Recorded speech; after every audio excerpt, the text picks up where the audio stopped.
Welcome back, y'all. I have a doozy of an article to cover today. I don't know how I missed this over the summer. There was a bunch of, if you've seen some of my other videos, there was a bunch of content that came out over the summer about just how frustrated feminists are with the dating market and how they're not just opting out of it, but they're starting to become lesbians because of it.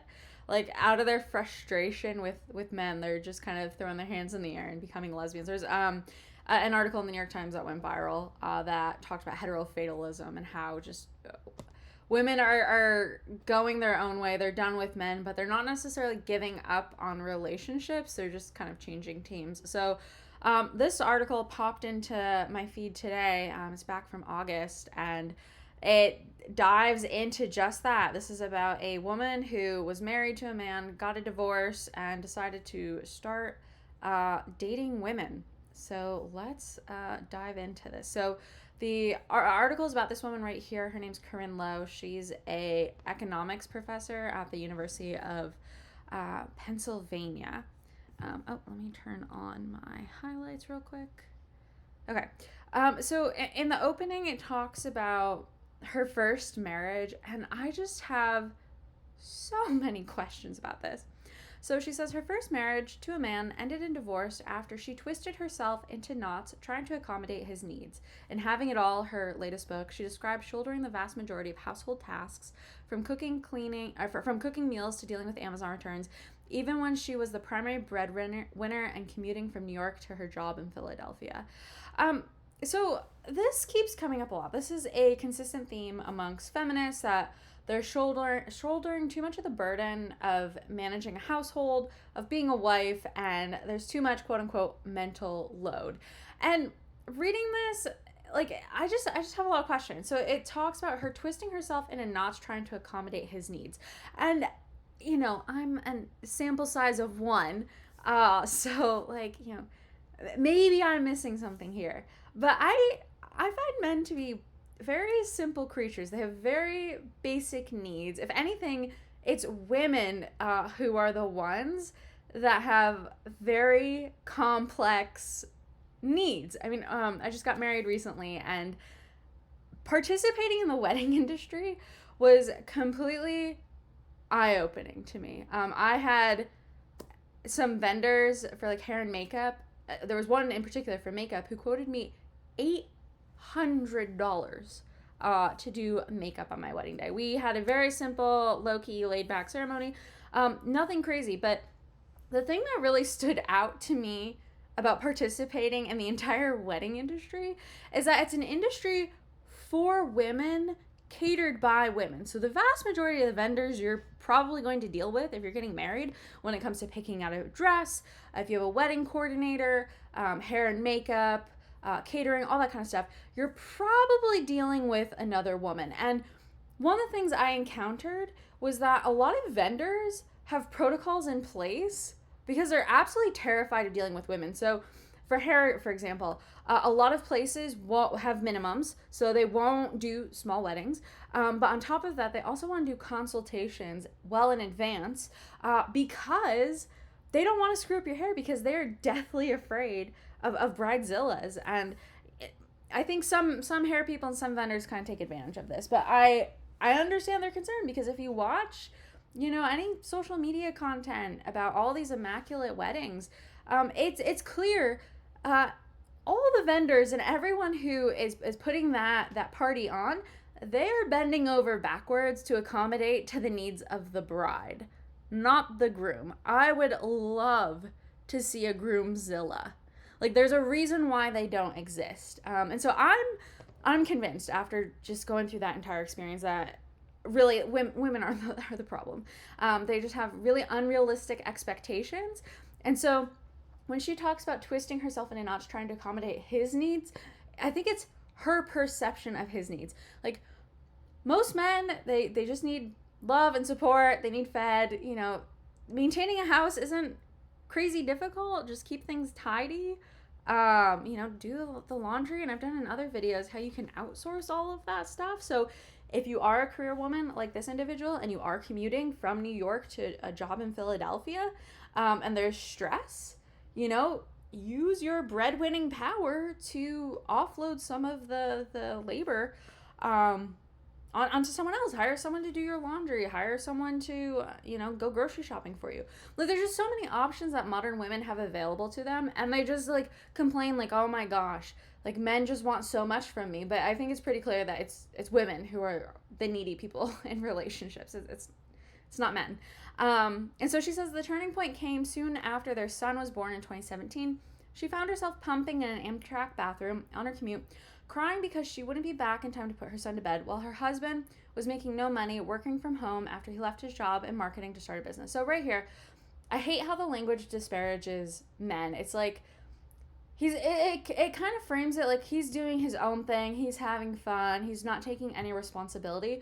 Where if you've ever started a business, that's anything but the truth. I had an oat milk business around this time in 2017 in Washington, D.C., and it was literally 9 to 5, 5 to 9. So I went to my 9 to 5 job, and then, long story, the whole oat milk thing is a long story. I could make a whole separate video about it. But basically, we did our own production. So small batch oat milk, glass bottle, delivered to your door, kind of like the 1950s milkman.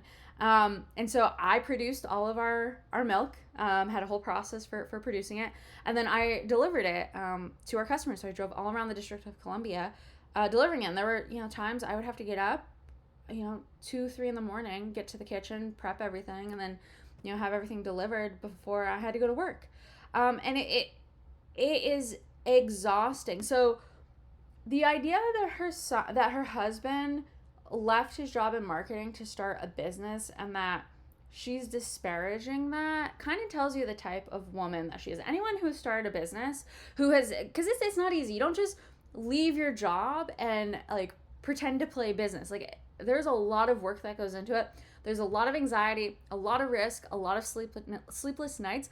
Most entrepreneurs that I've observed, that I know, myself included, you're working 16, 18-hour days. Like, you're not taking breaks. You are so keyed into what you're doing that you barely have time to come up for air. So the assumption here is that she was the one that was making money. He wasn't making any money at all. And rather than her supporting his business and supporting him, as wives are supposed to do, she's just complaining because she had to do chores and take care of her kid on top of, being the breadwinner of the household. So it's clear here that her expectations were way off from reality. And then rather than investing in her relationship and pushing her husband to succeed, which many men, by the way, will rise to the occasion if you push them to do so. If she gave him encouragement and did what he needed and provided a stable, loving home that he needed to thrive in, I would bet money he probably would have stepped up to the occasion. So this really frames it as she was the problem in that relationship. But of course, like most feminists, she's blaming it on her husband. So it goes on to talk about a study that 2 individuals did called Winning the Bread and Baking It Too. And in that study, they found that even when men earn far less than their wives, even when they're unemployed and making bupkis, whatever that is, their contribution to housework stays remarkably low.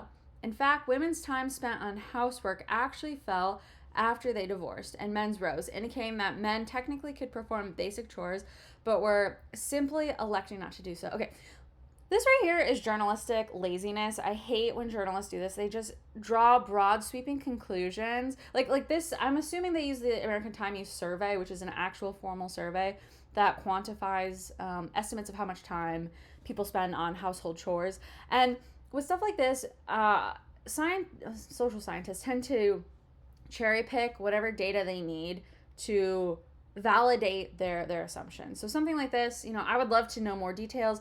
Did they include, household repairs, or if you have a lawn maintenance? Like, did they include the traditional chores that men do around the home and then compare it to women? And then when it says, contribution to household work stays remarkably low, like, what does that mean? Like, you clearly looked at this author clearly has access to a study and could have taken the actual data from it to provide empirical evidence to support her claims, and chose not to. Chose to make broad sweeping claims that women spend an exorbitant amount of time on housework, and when they eliminate the men from their relationships, they actually spend less. And the assumption here is men could perform basic chores, but they were simply electing not to. And I don't think men are just wandering around be like, oh, I'm not going to do chores today. It's not my job. It's the wife's job. Like, there's just so much going on, mentally and emotionally. And if you live, I can only imagine, if you live in a household where you're being nagged all the time to do stuff, like, you just don't want to. It's just so draining. You just, like, I can only imagine. And so stuff like this, it's just, they make broad sweeping claims without any evidence and then cast men, again, in this negative light that they just don't want to do chores. And I think it's not that they don't want to. In some cases, they may not know what chores need help with. Like, women suck at communicating their needs. But in other cases, they just might be so mentally exhausted from a nagging wife or a nagging girlfriend that they just want to put on their headphones, dive into a video game, and get lost in it because their home life is so miserable. So the professor who's highlighted in this piece, she says that she's not physically repulsed by men. She jokes, I'm socially and politically repulsed. And I think this is important because this ties back to that piece I was talking about in the New York Times. Something about I forget what it was called exactly, but like women wanting men, or like men don't want women anymore. And so in that piece, it kind of talked about the same thing, but it didn't really frame it like this, how there's this repulsion to men. It's not sexual in nature. It's not like, ew, women are repulsed by men. They're not physically attracted to them. Therefore, like, lesbianism is the obvious alternative. It's social and political repulsion. So you have large swaths of women, a growing number of women who are choosing to be lesbians, not because they're attracted to women, but because they're repulsed by men, and that's the only logical alternative for them other than, staying single. So this is really changing the dynamic in relationships, in dating, because it's not just about physical attraction anymore. It's not just about shared values. It's about where you stand socially and politically. So there are women out there who just won't date men because they are men, even if they are attracted to them, or they won't date men, if they're conservatives, even if they're attracted to them. And I think that speaks volumes. It really shows you kind of where our culture stands right now, that people would choose something. There's people who are wired differently and attracted to the same sex, but now you're seeing a growing number of people who aren't, but they're still choosing that alternative attraction. And so it really, like, confuses things a bit in my opinion, because you're not hardwired to be gay, but you're choosing to be gay. And that's just, I don't know, I can't really put my finger on it, but there's something about that that's just fundamentally different. And so she goes on to say that being attracted to women wasn't a conscious choice, but actively excluding men from my option set for partnership was. Becoming a lesbian, she says, was an evidence-based decision. So that's like a whole contradiction right there. Like, excluding someone from a partnership is a choice. Therefore, like, choosing women because that is the only alternative. We live in a binary world of men and women. If you want to be in a relationship, if you're not in a relationship with a man, you're going to be in a relationship with a woman.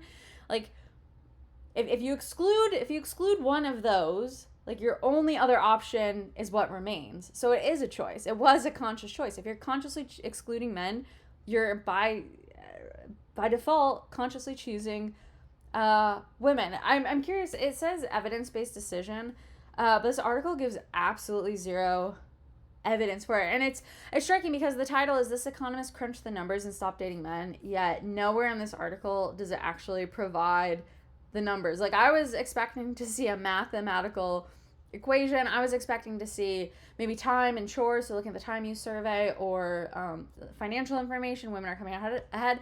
I was looking for empirical statistical data when I opened up this article, and I found absolutely none of that. Again, it's pure, like, journalistic laziness at the extreme.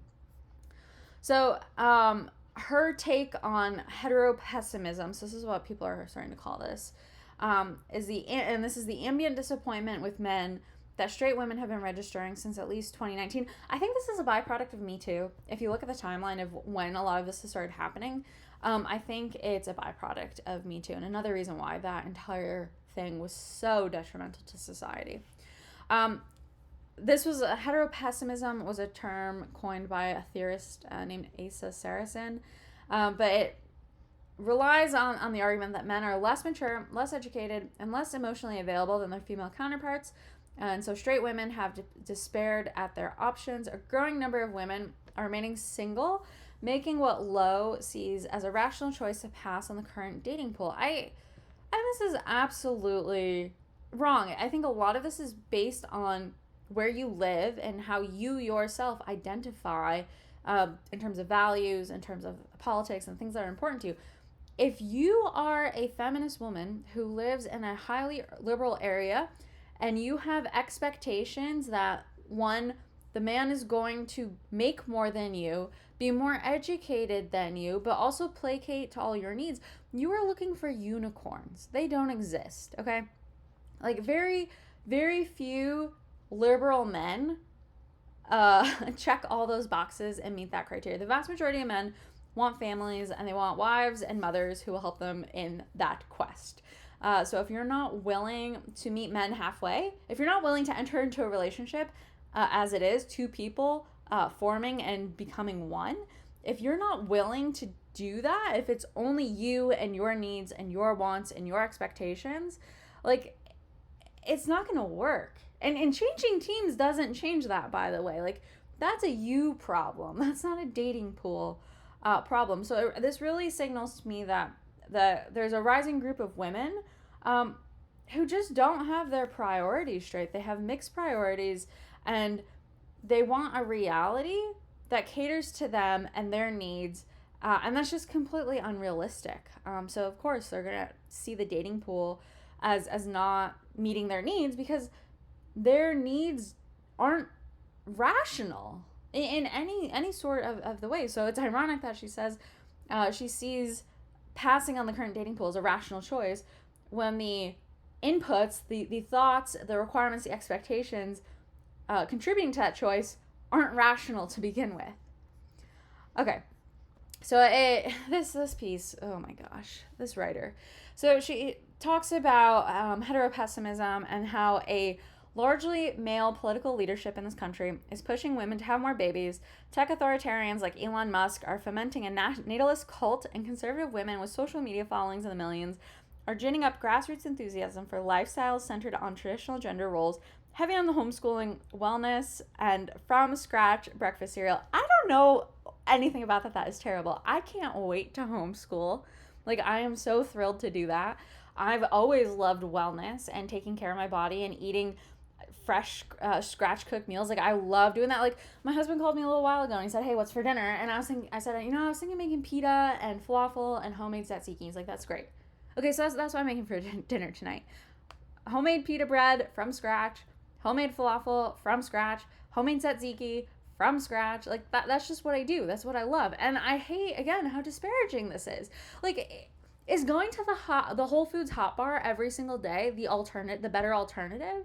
Like, the author of this piece, she lives in New York, so I'm gonna assume here she probably, that's probably what she does. She probably gets takeout all the time, and she thinks she is culturally, morally, and socially superior to the rest of us who like having traditional roles, want our kids to learn actually useful information, like taking care of our bodies and making sure we're healthy, and making things from scratch. Like, it's just mind-boggling to me that this is the hill feminists are willing to die on. There's nothing wrong with any of that. There's absolutely nothing wrong. And the fact that it's such an affront to their way of life, and that the only response they have is to disparage women who promote these values, it just speaks volumes. And then, of course, arguing that Elon Musk is forming a natalist cult, like, we have a huge crisis in this country, okay? Like, the lifestyle that this author of this piece is living in New York City is going to come to a grinding halt as the fertility crisis takes hold on this country. Like, you want to talk about the math and the numbers here? Like, I would love to see the Economist featured in this piece actually do the numbers on it, because mathematically, you need to replace your population. You need to have future workers to replace the aging workers who are dying out of your economy. And that is not happening. That's not happening. There are far fewer Gen Zers today than baby boomers aging into the economy. There's just not enough to take care of them. There's not enough workers to work the jobs needed to take care of them. There's not enough workers earning earned incomes that can be taxed to pay for Medicare and Social Security. I've done videos on this as well. I mean, it's a huge problem. You've inverted the kind of the welfare state pyramid, if you will, where you have more people at the top drawing resources than are putting in at the bottom, right?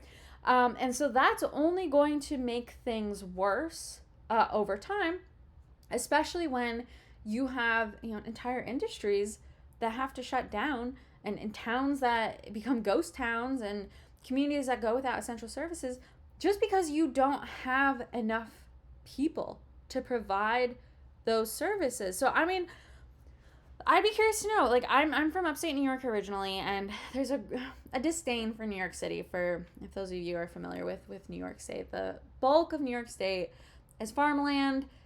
People, kind of doing their own thing, very conservative, want to be left alone. But New York City is heavily dependent on upstate New York, rural parts of New Jersey, rural parts of Connecticut, rural parts of Pennsylvania. And frankly, if all the farming infrastructure surrounding New York City dried up, like, New York City would be in a world of hurt. So this author of this piece is lamenting conservative women, saying Elon Musk is a tech authoritarian because he thinks we need to have more children, which we do. Meanwhile, this individual's way of life is about to radically change, probably in the very near future, probably within, another decade or two, because there aren't enough people not only working the critical jobs she depends on for all the services she consumes in New York City, but, oh, by the way, the agricultural population in this country, the farmers of this country, are rapidly aging too, and there aren't enough people to replace them, okay?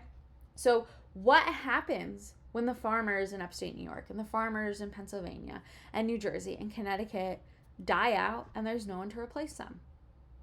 This is these are important questions that I think people really need to ask and start thinking about. Your food doesn't magically appear at Sweetgreen.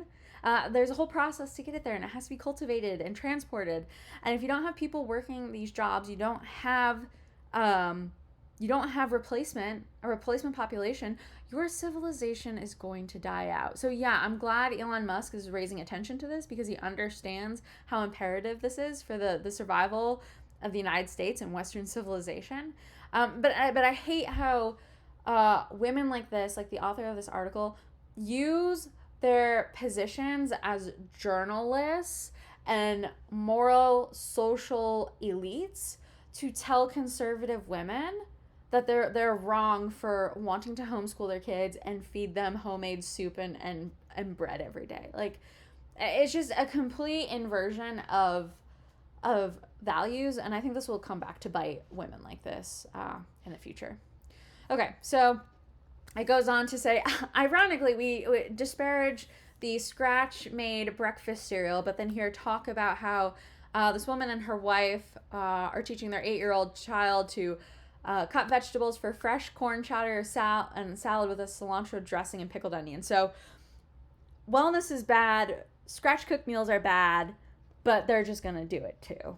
The irony there can't be lost. But she says here that she's is being prepared by her son, who's currently in training to be a not useless man. And boy, I think this is something that is starting to fly under the radar, but really needs to be called into attention.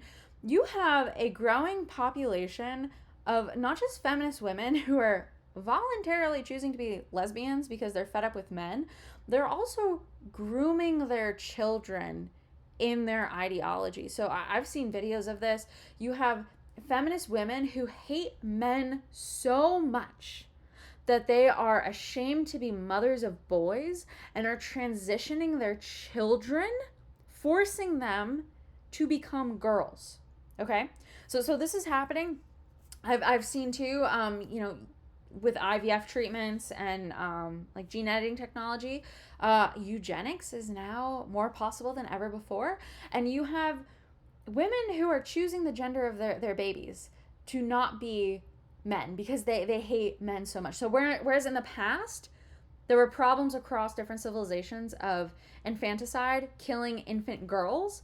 Now we're seeing the opposite happening in the West, especially within feminist centered households, where there's an attempt to erase masculinity and erase men. They want them to be not useless, whatever that means, but they're actively grooming young boys into this ideology, and I think that's horrible. You know, I don't know that's the way to go. You know, what does it mean to be a not useless man? And then, you know, I think they said in the beginning they have a daughter now. Like, what is her contribution to society going to be? If her son isn't supposed to be a useless man, what is her daughter going to grow up to be? Again, an entitled woman? Because that's all that's coming out of this. Okay. So it goes on. She goes on to say that dating women was refreshing, not least because she adds, you get rid of assumptions or defaults. Steaming her wife's shirt, for example, can be a gesture of love and care because she's super nervous about her first day, rather than I'm expected to do this because of patriarchy. Okay. I have never once woken up in the morning and said, oh my gosh, I can't believe I have to make breakfast for my husband or cook dinner because of the patriarchy. I have never once thought of that. I love cooking. Cooking is my love language. That's how I show people that I appreciate them, and that's how I show I value them, is I cook things, okay? The patriarchy isn't forcing me into the kitchen. The patriarchy isn't telling me what to do. I do that because I want to. And the fact that, like, she's conflating gestures of love with the patriarchy, again, it speaks volumes about her. Like that's a huge problem. And I hate this because this narrative definitely shaped my life. There was in high school there was a period of time, probably when I was starting to think about college, so junior year. I had taken all the cooking electives I could take in high school, and then we had kind of a VOTEC program for students called BOCES, and so if you enrolled in one of those programs, so you could do like welding and auto work. I think there was like cosmetology, and there was pastry arts and baking, and you could enroll in one of those programs. So in lieu of sitting in class, you know, all day long, you would spend half your day at the BOCES campus doing the VOTEC work, and then half your day on the regular high school campus. And so probably around junior year of high school, I had to kind of figure out what I was going to do, and I was really thinking about going to culinary school. I love to cook. It's something I absolutely love to do. Like, being in the kitchen is just so second nature for me. I was really strongly considering doing that, and I didn't do it because of the subliminal messaging like this, because the internal messaging in my head was, no, you're too smart. I was in a bunch of advanced placement classes and honors classes, so I had rationalized with myself, you're too smart for this. You need to stay in school, and then you need to go to college. And so that's what I did. Now let's fast forward, a decade plus later, did that actually pan out? Like, yeah, I went to college. Yeah, I was an honor student, graduated summa cum laude, all that jazz. Yeah, I am one of the minority of people who actually had a job or a career in my field of study. I studied international relations, political science, history, Middle Eastern studies in college. And then I got a job working on a counter-nuclear smuggling program in the Middle East. Like, I don't know how much more, like, how much better you can get there. Like, it was a perfect fit. And where did that leave me? Like, I hated my job. I was super depressed all the time. And because I was working so much and I was on my own, I didn't get to do the things I loved. I didn't get to cook. I didn't get to take care of a home, right? Because I could only afford, like, small, tiny apartments that felt more like closets than home. I didn't have a good quality of life. And so I really hate this messaging because it is having an impact on young girls. If it impacted me, it's definitely impacting Gen Zers right now. It's definitely impacting Gen Alphas in elementary school. Like, this messaging is being transmitted not just here in written media. It's being transmitted in music. It's being transmitted on social media, in movies. There's this belief that, like, you're not supposed to do the things you love because the patriarchy has somehow intertwined and told you that. Like, for me, I always felt shame in cooking and wanting to cook because of this message, because I was always told, well, that, the patriarchy wants to send you back to the kitchen, so I shouldn't want to be in the kitchen, because as a good feminist, you're trying to strive past that, when in reality, like, I would have loved nothing more than to be in the kitchen. And so, like, this messaging for me personally, like, skewed my own perception of what I could do in terms of, like, career, because I was associated shame with cooking because of this right here, where she says, she, rather than I'm expected to, it's because of the patriarchy, because there was this implicit assumption that if you did anything feminine, if you did things that were natural to you, it was because of the patriarchy, and that was like, you should pursue a career, you should be the girl boss, because that's what the right thing is to do. So I think it's important that we have to dismantle some of this messaging. Okay, so she goes on to say how there's a steady stream of straight female students flocking to her office asking if they should break up with their boyfriends who weren't much help around the house. So this is a very clear example of how indoctrination is happening in the college system. I've done other videos on this as well. This is happening, and I don't think people really recognize, like, how the indoctrination is happening per se. I've shared my own experiences in the past. I don't recall a time where someone explicitly said in a lecture hall or in a classroom setting to believe this or to believe that. But I think it's when you build these one-on-one relationships with professors, that's when the professors start transmitting their ideology to students. And you have an environment on college campuses where students are removed from their parents. They're young, 18 to 22 years old. They're still trying to figure out life. They're experimenting. So in that position in their lives, professors have become trusted adults. So instead of relying on their parents for guidance, they're looking to their professors. And so when you have professors like this that are ideologically motivated, that do have opinions on this, yeah, they're going to be transmitting their beliefs directly to the students that they're teaching. And so this is why I think we're seeing an uptick in a lot of different manifestations of leftist ideology, not just Marxism, but LGBTQ stuff, Palestine stuff, trans stuff, like all these different niche issues are starting to become more and more mainstream on college campuses. And I think this is a great example, because you have students who are seeing these professors as trusted adults. They're going to their office hours and they're asking for personal advice. They're asking for things that, you really wouldn't expect a professor to have answers to. And then, if this professor believes that men are the problem, she's probably going to let her students know, She doesn't want her students to make the same mistakes that she did.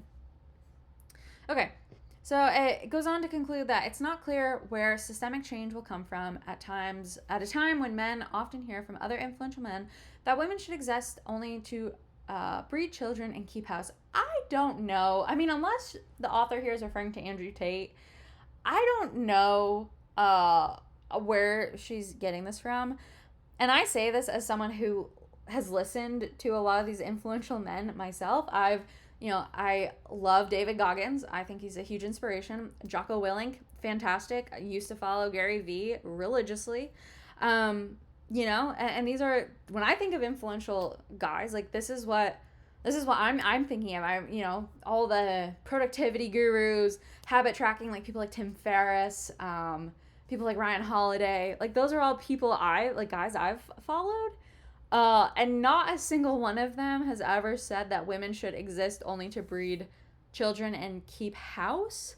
Like, again, I'm totally out of the manosphere. I have no idea what Andrew Tate and those folks talk about, because I just frankly don't care. That's not appealing to me. But I can say from like the types of content I consumed that would appeal to men, it was a lot of improving yourself, pushing limits, again, like productivity, setting high achieving goals, starting businesses, like that kind of stuff. And I suspect like most average guys are probably listening to that stuff too. Like I think Gary Vee is a great example. Like he definitely appeals mostly to a male demographic. Gary Vee has never said that women should exist only to breed children and keep house. So I have no idea where this author is getting that information from. Again, it's journalistic slop. If you're gonna make those claims, like, cite some sources. Like, it's not that hard to hyperlink links here to show where you're getting this from. Okay, and it goes on to say entrepreneurs in the manosphere, plus tech-enabled alternatives such as AI companions or an endless buffet of porn, lull men into believing they have little to gain by negotiating with flesh and blood women. At the same time, a growing share of young people identify as LGBTQ+, all trends that bode ill for the survival of the traditional heterosexual partnership. Okay, this bodes ill for all of humanity. Okay, like, at some point, if LGBTQ becomes the norm and the majority, and heterosexual relationships become the minority, like, it's a self-defeating type of partnership, because you're not going to be able to reproduce, right? Like, the only way lesbian couples can reproduce is through adopting or artificial insemination through a donation or going to a sperm bank. Gay couples, likewise, two men can adopt or go through a surrogate. But that's about it. Like, you need assistance in producing children. Like gay couples can't produce children on their own, in case that's, like, not clear to people. And so if a growing share of young people identify as LGBTQ+, I mean, it's not good for the rest of society, because you need to reproduce in order to perpetuate your society, which is what makes all of this so mind-boggling to me. Is you have feminist women like this who are on their high horse. They think this is great, but they don't understand the only way your worldview and your way of life continues is if you have the progeny to continue it for you. And this is why, like, I think feminists have lost the future. I think conservatives are going to win out, because they're the only ones procreating, right? They're the only ones having kids, having families, and raising them. And they're raising them, homeschooling them, and cooking home-cooked meals, and all that kind of stuff, all the things that feminists hate. They're instilling the values in them that feminists deride. So this doesn't bode well. This doesn't bode well for these people. They're talking about this now, but in a few years, I think they're gonna reap what they sow.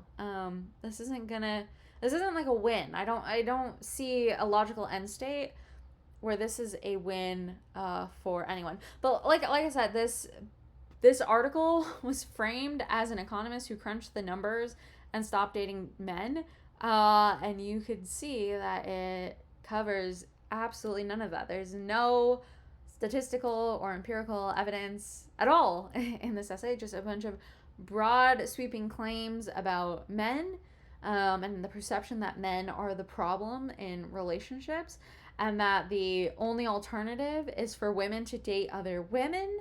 But even that, they claim, isn't a choice. It's more rational, rather than a romantic choice.